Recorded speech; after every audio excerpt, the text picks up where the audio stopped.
Ormerod, you can't just go. You haven't even got your clothes. She wouldn't give them to me. You're not very steady on your legs. Well, that happens when you've been at sea.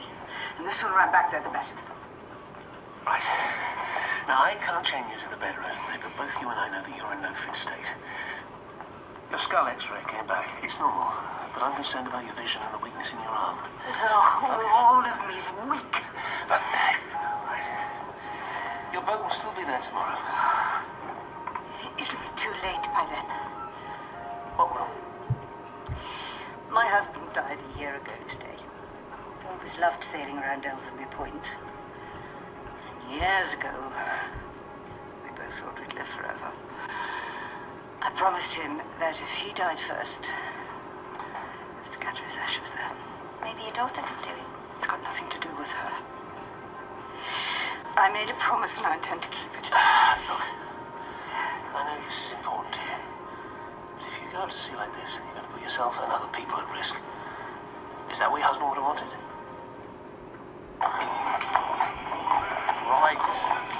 Right, where you going, you daft nag?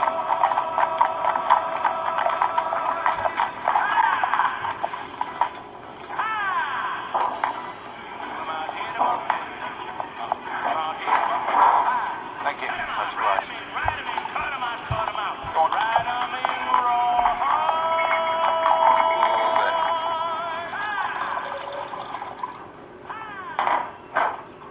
This is your new home. I did wash it. Have you seen Nurse Dixon? She went out with Alan. Well, if you do, tell her I want to see her immediately. Yes, matron. Oh, matron. This telegram arrived for her. Telegram? Yeah, look. Do you think I should open it? Not if it's addressed to her.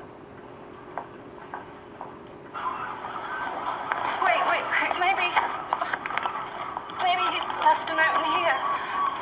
Oh, God, there's going to be something. Susie, we should get back. She fell asleep as soon as I got her into bed. But she really doesn't want to stay. Well, then we're going to have to persuade her otherwise. Hopefully her daughter will help. Rosemary didn't seem too pleased when I said she was coming.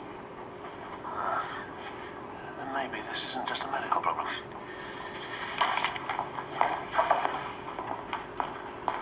How's the ankle then? Oh, not so good.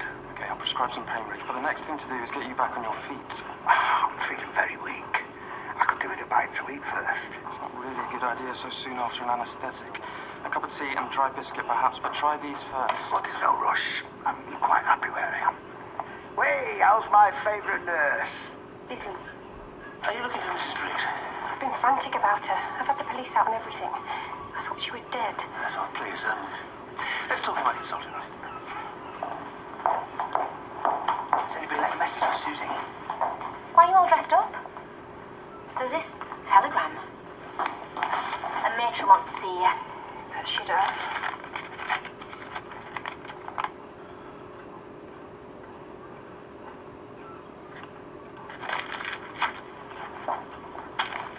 What have you two been up to? She was going to get married. To you? No, this posh bloke, but he stood her up. This posh bloke. Is he called Adrian? Yeah. Listen. Bad case of cold feet. Even nurse can't cure. Love you always, but can't wed. Adrian. You shouldn't be reading that, it's private. She should have invited me to a wedding. I'm supposed to be her friend. Yeah, well, don't give her a hard time. She's dead upset. Wait till matron gets hold of her.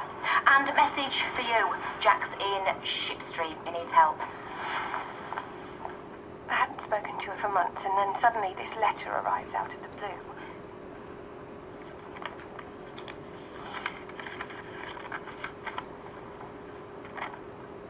It says she wants to scatter Dad's ashes at sea. It doesn't say where.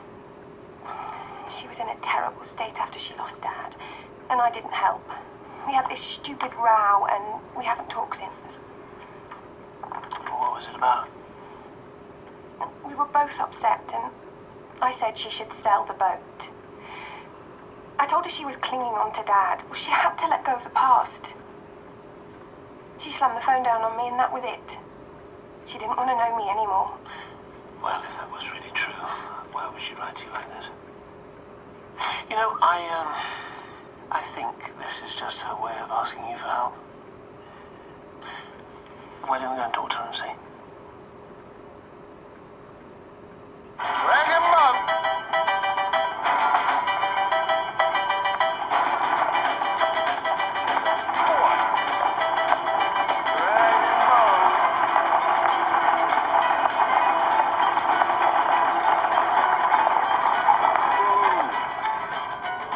What are you doing?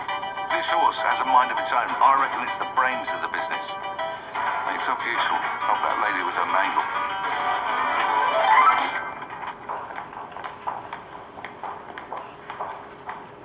I don't know how you found out, but you can stop worrying. I didn't get married. What are you talking about? The man I love couldn't be bothered to turn up for our wedding. So if you want to tell me off, then you're wasting your time. I am much more concerned about Mrs Middleditch. Did you put up a blood transfusion for her before lunch? Yes. I was supposed to be off, but I stayed late to do it. Ask sister.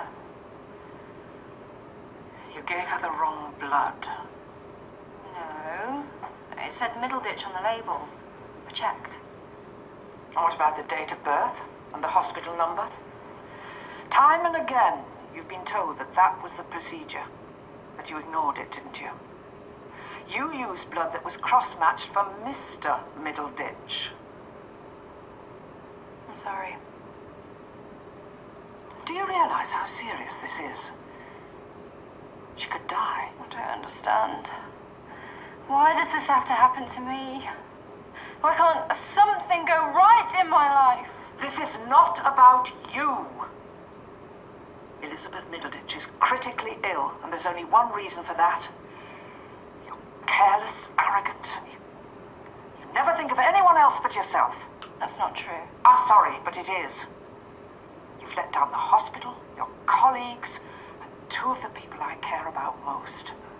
Over and over again, you make stupid mistakes because some nonsense matters more to you than caring for your patients. I always hoped you'd learn from your mistakes, but what you've done today, it's unforgivable. It won't happen again. I'll do anything. There'll be a disciplinary board later this afternoon. Get your uniform on and report back to me. Auntie, please. Get your uniform on and report back to me.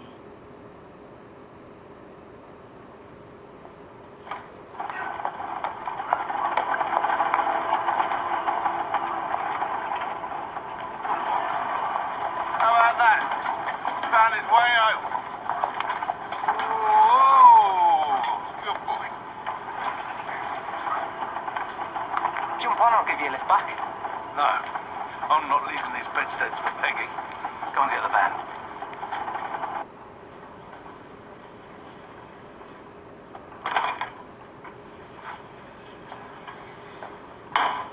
What's the news?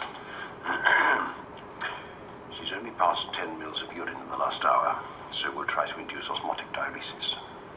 In other words? I'm afraid it's not looking good. At all. Unless her kidney function gets back to normal quickly, we could lose her to renal failure. And if we overdo it, we could push her into heart failure.